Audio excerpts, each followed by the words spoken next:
Viral, dua pria bule bingung tiba-tiba diajak makan prasmanan di acara hajatan warga disambut ramah. Viral di media sosial, sebuah video memperlihatkan dua bule diajak makan di sebuah acara kondangan warga. Video tersebut langsung viral setelah dibagikan di TikTok. Dalam video berdurasi 52 detik tersebut, tampak suasana di sebuah pesta pernikahan. Ada beberapa tamu undangan juga duduk di dekat pintu masuk.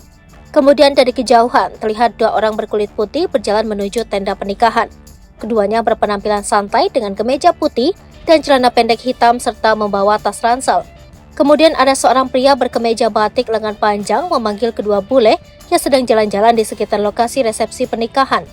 Seorang pria tersebut menyuruh kedua bule itu untuk menikmati hidangan resepsi tersebut. Lucunya kedua bule itu menurutinya. Mereka juga diarahkan ke meja prasmanan. Mereka kemudian mengambil makanan yang telah disiapkan. Kedua bule itu hanya tersenyum melihat keramahan warga yang ada di sekitar lokasi. Di lokasi tampak ada banyak ibu-ibu tamu undangan yang memperhatikan kedua bule ini sambil tersenyum dan turut mempersilakan mereka untuk makan.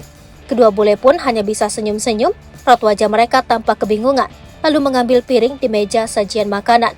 Unggahan ini pun viral dan makin menggambarkan keramahan warga Indonesia terhadap orang asing. Namun belum diketahui di mana peristiwa tersebut terjadi.